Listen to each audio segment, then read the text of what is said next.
हे नाथ, मुझ पर दया रखते हो तो बतलाइए, उनके दुख, मनुष्यों के दुखों को थोड़े ही समय में कैसे दूर हो सकता है। श्री भगवान जी बोले, हे नारद, मनुष्यों की भलाई के लिए तुमने बहुत अच्छी बात पूछी है। जिस काम के करने से मनुष्य मोह से छूट जाता है, वे मैं कहता हूँ सुनो। यह पुण्य देने वाला स्वर्ग तथा मृत्यु दोनों में दुर्लभ उत्तम व्रत है। आज मैं प्रेम वश होकर तुमको इससे कहता हूँ, सत्यनारायण का यह व्रत अच्छी तरह विधि पूर्वक मनुष्य आयु उपरांत यहाँ सुख भोग कर मरने पर मोक्ष को प्राप्त होता है। श्री भगवान के वचन सुनकर नारद मुनि बोले, उस व्रत का फल क्या है, क्या विधान है और किसने यह व्रत किया है और किस दिन यह व्रत करना चाहिए, विस्तार से कहिए। भगवान बोले, तो क्यों शोक और आदि को दूर करने वाला, धन धान्य बढ़ाने वाला, सौभाग्य तथा संतान को देने वाला यह व्रत, सब स्थानों पर विजय करने वाला है। भक्ति संतान को देने वाला यह व्रत सभी स्थानों पर विजय करने वाला है। भक्ति और श्रद्धा के साथ किसी भी दिन मनुष्य श्री सत्यनारायण कि प्रातः काल के समय ब्राह्मणों को बंधु बांधवों के साथ धर्म पारायण होकर पूजा करे। भक्ति भाव से नैवेद्य केले का फल, घी, दूध, गेहूं, चूर्ण, सवाया लेवे। गेहूं का भाव में साठी का चूर्ण, शक्कर तथा गुड़ लेवे तथा भक्षण योग्य पदार्थ जमा करावे, भगवान को अर्पण कर देवे तथा बंधु बांधवों सहित ब्राह्मणों को भोजन करावे। तत्पश्चात स्वयं भोजन करे, नित्य गीत गादि आचरण सत्य करे। सत्यनारायण भगवान का स्मरण करते हुए सब यदि करे, यह इस व्रत करने वाले मनुष्य का इच्छा निश्चित पूरी होती है। विशेषकर कलिकाल में भूमि पर यह मोक्ष को सरल उपाय है।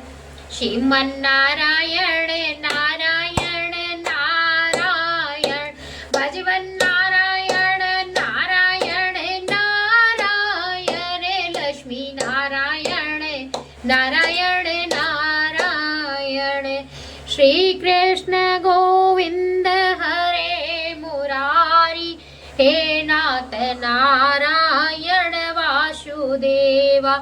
सूत जी बोले, हे ऋषि, जिसने पहले समय में इस व्रत को किया है, इसका इतिहास मैं कहता हूँ, ध्यान से सुनो। सूत जी बोले, काशी नगरी में एक अत्यंत निर्धन ब्राह्मण रहता था। वह भूख और प्यास से बेचैन हुआ नित्य पृथ्वी पर घूमता था। ब्राह्मणों से प्रेम करने वाला भगवान से ब्राह्मणों के दुखी को देखकर बूढ़े ब्राह्मण का रूप धर उनके पास जाकर आदर से पूछा, हे वीर्य, नित्य देखो युवा पृथ्वी पर क्यों घूमता है? हे श्रेष्ठ ब्राह्मण, यह सब मुझे कहो, मैं सुनना चाहता हूँ। ब्राह्मण बोले, मैं निर्धन ब्राह्मण हूँ, भिक्षा के लिए पृथ्वी पर फिरता हूँ। हे भगवान, यदि आप इसका उपाय जानते हो तो कृपा कर कहो। वृद्ध ब्राह्मण बोला, सत्यनारायण भगवान मनवांचित फल को देने वाले हैं, इसलिए हे ब्राह्मण, तू उनका पूजन कर, जिससे करने से मनुष्य दुखों से मुक्ति हो जाती है। ब्राह्मणों का व्रत सारा विधान बतला कर बूढ़ा ब्राह्मण वहां से रूप धारण करके वह सत्यनारायण भगवान अंतर ध्यान हो गए। जिस व्रत के वृद्ध ब्राह्मण ने बतलाया है, मैं उसको करूंगा। यह निश्चित करने पर उसे रात्रि में नींद भी नहीं आई और वह सवेरे उठ सत्यनारायण के व्रत का निश्चय कर भिक्षा के लिए गया। उसको भिक्षा में बहुत धन मिला, जिसे बंधु बांधवों साथ उसके सत्यनारायण का व्रत किया। उस निर्णय से वह ब्राह्मण सब दुखों से छूटकर अनेक प्रकार की संपत्तियों से युक्त हुआ। उस समय से वह ब्राह्मण हर मास व्रत करने लगा। इस तरह सत्यनारायण भगवान का व्रत को जो करेगा वह मनुष्य सब दुखों से छूट जाएगा। इस तरह नारद जी से नारायण का कहा हुआ यह व्रत मैंने तुमसे कहा। हे प्रियो विप्रो, मैं अब और क्या कहूँ? ऋषि बोले, हे मुनीश्वर, संसार में इस ब्राह्मण सुनकर किस किसने यह व्रत किया है? हम सब यह सुनना चाहते हैं, जिसने इसके लिए हमारे मन में बड़ी श्रद्धा है। सूत जी बोले, हे मुनियों, जिसने यह व्रत किया है वह सब सुनो। एक समय ब्राह्मण धन और ऐश्वर्य के अनुसार बंधु बांधवों के साथ व्रत करने के तैयार हुआ। उसी समय एक लकड़ी बेचने वाला बूढ़ा आदमी आकर वहां लकड़ियों को रखकर ब्राह्मणों को मकान में गया और प्रात से दुखी हो लकड़हारा उसके व्रत के करते हुए देखा। ब्राह्मणों को नमस्कार कर कहने लगा कि आप यह क्या कर रहे हैं और इसके करने से क्या फल मिलता है? कृपा कर मुझसे कहो। ब्राह्मण ने कहा कि अब मनोकामना को पूर्ण करने वाला सत्यनारायण भगवान का यह व्रत कर रहा है। इसकी कृपा से मेरे यहाँ धन धान्य आदि में वृद्धि हुई है। ब्राह्मणों से इस व्रत के बारे में जानकर लकड़हारा बहुत प्रसन्न हुआ। चरणामृत ले प्रसाद खाने के बाद वह घर को गया। लकड़हारे ने अपने मन में इस प्रकार संकल्प किया कि आज नगर में लकड़ी बेचने से जो धन मिलेगा उसी से सत्यनारायण देव का उत्तम व्रत करूंगा। यह व्रत में मन में विचार कर वह बूढ़ा आदमी लकड़ियों को अपने सिर पर रखकर जिस नगर में धनवान लोग रहते थे वह सुंदर नगर में गया और वहाँ रोज उसे लकड़ियों दाम पहले दिनों से चौगुना मिला। तब वह बूढ़ा लकड़हारा दाम ले और अति प्रसन्न होकर पक्के केले की पुली, शक्कर, घी, दूध, दही और गेहूं का आटा इत्यादि सत्यनारायण भगवान के व्रत की कुल सामग्री को लेकर अपने घर को गया। फिर उसने अपने भाइयों को बुलाकर विधि के साथ भगवान की पूजन किया और व्रत किया। उस व्रत के प्रभाव से वह बूढ़ा, लकड़हारा, धन, पुत्र आदि से युक्त हुआ और संसार में समस्त सुखों को भोग कर वैकुंठ को प्राप्त हुआ। श्रीमन्नारायण नारायण नारायण भजवन नारायण नारायण नारायण, श्री कृष्ण गोविंद हरे मुरारी, हे नाथ नारायण वासुदेवा, राधे कृष्णा राधे कृष्णा राधे राधे कृष्णा। सूत जी बोले, हे श्रेष्ठ मुनियों, अब आगे की कथा कहता हूँ, सुनो। पहले समय में उल्कामुख नाम का एक बुद्धिमान राजा था। वह सत्यवक्ता और जितेंद्रिय था। प्रतिदिन देव स्थानों पर जाता और गरीबों को धन देकर उनके कष्ट को दूर करता था।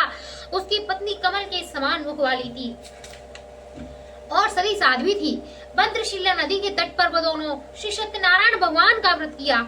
उस समय वे वहां पर एक साधु वैश्य आया। उसके पास व्यापार के लिए बहुत साधन था। वह नाव में किनारे पर ठहरा कर राजा के पास आ गया और राजा को व्रत करते हुए देख विनय के साथ पूछने लगा कि हे राजन, भक्त युक्त चित्त से आप क्या कर रहे हैं? मेरी सुनने की यह इच्छा है, सो आप यह मुझसे बतलाइए। राजा बोले, हे साधु, अपने बंधु बांधवों के साथ पुत्र आदि की प्राप्ति के लिए महाशक्तिमान सत्यनारायण भगवान का व्रत कर वह पूजन किया जा रहा है। राजा के वचन सुनकर साधु आदर से बोला, हे राजन, मुझे इसका सब विधान कहो, मैं भी आपके कथा अनुसार यह व्रत करूंगा। मेरे भी कोई संतान नहीं है, इसे निश्चित ही होगी। राजा से सब विधान सुनकर व्यापार से निवृत्त हो वह आनंद के साथ घर गया। साधु ने अपनी स्त्री से संतान को देने वाले व्रत का समाचार सुनाया और कहा कि जब मेरे संतान होगी तब मैं इस व्रत को करूंगा। साधु ने ऐसे वचन अपनी स्त्री की लीलावती से कहे। इस दिन उसकी स्त्री लीलावती पति के साथ आनंदित होकर सांसारिक धर्म में प्रवृत्त होकर सत्यनारायण भगवान का व्रत कर भगवान की कृपा से गर्भवती हो गई तथा 10वें महीने में उसके एक सुंदर कन्या का जन्म हुआ। दिनों दिन वह इस तरह बढ़ने लगी जैसे शुक्ल पक्ष का चंद्रमा बढ़ता है। कन्या का नाम लीलावती रखा गया और लीलावती के मीठे शब्दों में अपने पति से पूछा, कहा कि आपने जो संकल्प किया था, क्या भगवान के व्रत करूंगा, अब आप क्योंकि उसे करिए। साधु बोले, हे प्रिय, इसके विवाह पर करूंगा। इस प्रकार अपनी पत्नी को आश्वासन दे वह नगर को गया। कलावती पितृगृह में वृद्धि को प्राप्त हो गई। साधु जी ने जब नगर के सखियों के साथ अपनी पुत्री को देखा तो तुरंत दूध बुलाकर कहा कि पुत्री के वात्सल्य सुयोग वर को लेकर लाओ। साधु की आज्ञा पाकर दूध कंचन नगर पहुंचा। वहां पर बड़े ही खोज कर देखभाल कर लड़की के लिए सुयोग वाणिक पुत्र लेकर आया। उसके सुयोग लड़के को खोज बड़े कर देखभाल करके अपने बंधु बांधवों सहित प्रसन्नचित्त होकर पुत्री का विवाह उसके साथ कर दिया। किंतु दुर्भाग्य से विवाह के समय भी इस व्रत को करना भूल गया। तब श्री भगवान क्रोधित हो गए और श्राप दिया कि तुम्हें दारुण दुख प्राप्त होंगे। अपने कार्य में कुशल साधु बनिया जमाता सहित समुद्र के समीप शिस्तर रत्नपुर नगर में गया और वहां दोनों ससुर जमाई चंद्रकेतु राजा के नगर में गए, व्यापार करने लगे। एक रोज भगवान श्री सत्यनारायण की माया से प्रेरित कोई चोर राजा के धन चुरा कर भागा जा रहा था, किंतु राजा के दूधों को आधा देखकर चोर ने घबरा कर भागते हुए राजा के धन को वही चुपचाप रख दिया जहाँ ससुर जमाई ठहरे हुए थे। जब दूधों ने उसके साधु वैश्य के पास राजा के धन को देखा तो वे दोनों बांध कर ले गए और प्रसन्नता से दौड़ते हुए राजा के समीप जाकर बोला, ये दोनों चोर हम पकड़ कर लेकर आए हैं, कृपा कर आज्ञा दें। और राजा की आज्ञा से उनको कठोर कारावास में डाल दिया गया और उनका सब धन छीन लिया। सत्यनारायण भगवान के शाप के द्वारा उनकी पत्नी भी घर पर बहुत दुखी हुई और घर पर जो धन रखा था चोर चुरा कर ले गए। शारीरिक व मानसिक पीड़ा तथा भूख प्यास से अति दुखित हो अन्न की चिंता में कलावती एक ब्राह्मण के घर गई। वहां उनके सत्यनारायण भगवान का व्रत और देखकर फिर कथा सुनी और दादा प्रसाद ग्रहण कर रात को घर आई। माता ने कलावती से कहा कि हे पुत्री, अब तक कहाँ रही व तेरे मन में क्या है? कलावती बोली, हे माता, इस ब्राह्मण के घर गई थी, सत्यनारायण भगवान का व्रत देखा है। कन्या के वचन सुनकर लीलावती भगवान के पूजन की तैयारी करने लगी। लीलावती ने और बंधु बांधवों से सत्यनारायण भगवान की पूजन किया और वर मांगा कि मेरा पति दामाद से शीघ्र आ जावे। साथ ही प्रार्थना की कि हम सब अपराध क्षमा करो। सत्यनारायण भगवान इस व्रत से संतुष्ट हो गए और राजा चंद्रकेतु को स्वप्न में दर्शन देकर कहा कि हे राजन, दोनों वैश्यों के प्रातः ही छोड़ दो और उनका सब धन ले जो तुमने ग्रहण किया है वे दे दो, नहीं तो मैं तेरा धन राजपुत्र आदि सब नष्ट कर दूंगा। राजा ऐसे वचन कहकर भगवान अंतर ध्यान हो गए। प्रातः काल राजा चंद्रकेतु ने सभा में अपना स्वप्न सुनाया। फिर दोनों वाणिक पुत्रों को कैद से मुक्त कर सभा में बुलाया। दोनों ने आते ही राजा को नमस्कार किया। राजा मीठे वचनों से बोला, हे महानुभाव, भाविवश ऐसा कठिन दुख प्राप्त हुआ है, अब तुमने कोई भय नहीं है। ऐसा कहकर राजा ने उनके नए नए आभूषण वस्त्र आदि पहनाए तथा जितना धन लिया था उससे दुगना धन देकर आदर से विदा किया। दोनों वैश्य अपने घर को चल दिए। श्रीमन नारायण नारायण नारायण, भजवन नारायण नारायण नारायण, श्री कृष्ण गोविंद हरे मुरारी, हे नाथ नारायण वासुदेवा, राधे कृष्णा राधे कृष्णा राधे राधे कृष्णा कृष्णा। सूत जी बोले, वैश्य में मंगलाचरण करने के बाद यात्रा आरंभ की, अपने नगर को चला। उसके थोड़े ही दूर निकलने पर दंडी वेशधारी सत्यनारायण ने इससे पूछा कि हे साधु, तेरी नाव में क्या है? अभिमान वाड़े खसता हुआ बोला, हे दंडी, आप क्या पूछते हैं? क्या धन लेने की इच्छा है? मेरी नाव में तो बेल पत्ते भरे हैं। वैश्य कठोर वचन सुनकर भगवान कहा, तुम्हारे वचन सत्य हो। दंडी ऐसा कहकर वहां से दूर चले गए और कुछ दूर जाने पर समुद्र के किनारे बैठे दंडी को जाने पर वैश्य नित्य क्रिया करने के बाद नाव को ऊंची उठी देखकर अचंभा किया और नाव में बेल पत्ते आदि देखकर मूर्छित हो जमीन पर गिर पड़ा। फिर मूर्छा खुलने पर अत्यंत शोक प्रकट करने लगा। तब उसका दामाद बोला कि आप शोक न करें, यह दंडी का श्राप है, अतः उसकी शरण में चलिए, तभी हमारी मनोकामना पूरी होंगी। दामाद के वचन सुनकर साधु वाणिक दंडी के पास पहुंचा और अत्यंत भक्तिभाव से नमस्कार करके बोला, हे भगवान, आपकी माया से मोहित ब्राह्मण आदि से आपके रूप को नहीं जानते, तब मैं अज्ञानी कैसे जान सकूंगा? आप प्रसन्न होइए, मैं सामर्थ्य के अनुसार आपकी पूजा करूंगा, मेरी रक्षा करो और पहले जैसा मेहमान नौका में धन भर दो।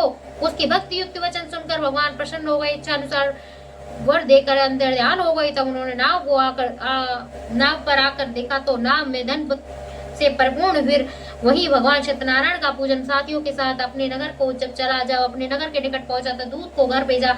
दूत ने साधु के घर जाकर स्त्री को नमस्कार कर कहा कि साधु अपने दामाद के सहित नगर के समीप आ गए हैं। ऐसा वचन सुनकर साधु की स्त्री ने बड़े हर्ष के साथ सत्यदेव के पूजन की पुत्री से कहा कि मैं अपने पति के दर्शन को जाती हूँ, तू कार्य पूर्ण कर शीघ्र आना। माता के ऐसे वचन सुनकर प्रलावती प्रसाद छोड़कर पति के पास गई। प्रसाद की अवज्ञा के कारण सत्यदेव ने रुष्ट हो उनके पति को नाव सहित पानी में डुबो दिया। कलावती अपनी पति को न देखकर रोती हुई जमीन पर गिर गई। इस तरह नौका में डूबा हुआ तथा कन्या को रोता हुआ देख साधु दुखित हो बोला, हे प्रभु, मुझसे या मेरे परिवार से जो भूल हुई है मुझे क्षमा करो। उनकी दीन वचन सुनकर सत्यदेव भगवान प्रसन्न हुए। आकाशवाणी हुई, तेरी कन्या मेरा प्रसाद छोड़कर आई है, इसीलिए इसका पति अदृष्ट हुआ है। यदि वह घर जाकर प्रसाद खाकर लौटे तो इसके पति अवश्य मिलेगा। ऐसी आकाशवाणी सुनकर कलावती अपने घर को पहुंच गई, प्रसाद खाया, फिर आकर पति के दर्शन किए। तत्पश्चात बंधु बांधव सहित सत्यदेव भगवान का विधि पूर्वक पूजन किया। उस दिन वह व्रत पूर्णिमा को व्रत सत्यनारायण भगवान का पूजन इत्यादि कथा कहने लगी। फिर श्लोक का सुख भोग कर अंत में स्वर्ग लोक को गई। श्रीमन नारायण नारायण नारायण, भजवन नारायण नारायण, श्री कृष्ण गोविंद हरे मुरारी, हे नाथ नारायण वासुदेवा, राधे कृष्णा कृष्णा कृष्णा राधे राधे कृष्णा। सूत जी बोले, हे मुनि श्रेष्ठ, मैं और भी कथा कहता हूँ, सुनो। प्रजा पालन में लीन तुंगध्वज नाम का एक राजा था।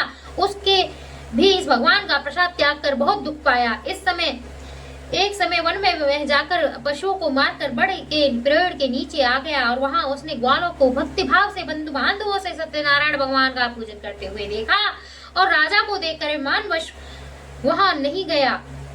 राजा विमानवश वहां नहीं गया और न ही प्रसाद नमस्कार किया, न ही ग्वालों के भगवान का प्रसाद उसके सामने रखा, तो वह प्रसाद को त्याग कर अपनी सुंदर नगरी को चला गया। वहीं उनके अपमान कुछ सब कुछ नष्ट हो गया तो वह जान गया कि यह सब भगवान ने किया है। तब वह विश्वास कर ग्वालों के समीप गया और विधि पूर्वक पूजन प्रसाद खाया। सत्यदेव की कृपा से पहले जैसा था वैसा ही हो गया। फिर दीर्घ काल तक सुख भोग कर मरने पर स्वर्गलोक हो गया। जो मनुष्य ब्रह्म दुर्लभ व्रत को करेगा, भगवान की कृपा से धन धान्य प्राप्ति होगी तथा सब मनोरथ पूर्ण होंगे, अंत में वैकुंठ धाम को जाता है।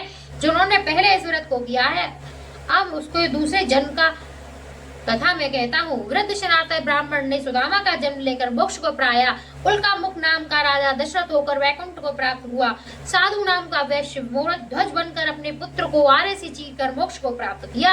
महाराजा तुंगध्वज ने स्वयंभू होकर भगवान में भक्ति युक्त कर्म कर मोक्ष को प्राप्त किया। इति श्री सत्यनारायण व्रत तथा संपूर्ण बोलिए श्री सत्यनारायण भगवान की जय।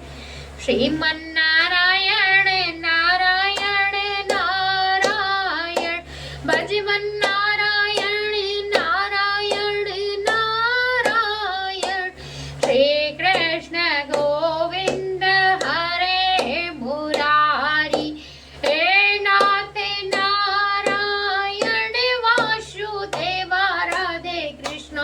राधे कृष्ण राधे राधे कृष्ण। जय लक्ष्मी रमणा स्वामी जय लक्ष्मी रमणा। सत्यनारायण स्वामी जगे पातके हरिणा। ओम जय लक्ष्मी रमणा। रत्न जड़ित सिंहासन अद्भुत छवि न्यारी। आरत करत निरंजन घंटा ध्वनि बाजे। प्रगट भये कलि कारण तुझको दर्श दियो। बूढ़ा ब्राह्मण बने कर कंचन महल कियो। दुर्लभ भील कठारो इन पर कृपा करी। चंद्र जोड़ने के राजा जिनकी विपत हरी। वैश्य मनोरथ पायो श्रद्धा तज दीनी। सो फल भोग्य प्रभु जी फिर स्तुत कीनी। भाव भक्ति के कारण छिन छिन रूप धर्यो। धारण कीनी तिनके काज सरो। ग्वाल बाल संग राजा वन में भक्ति करी। मन वांछित फल पावत दीन दया हरि। चंद्र चढ़त प्रसाद सवाया। कदली फल में धूप दीप तुलसी से। राजे सत्य देवा श्री सत्यनारायण जी की आरती जो जनन गावे। कहत शिवानंद स्वामी कहत हरि हर स्वामी। मन वांछित फल पावे। ओम सत्यनारायण हरि। ओम लक्ष्मी नारायण हरि। बोलिए श्री सत्यनारायण भगवान की जय।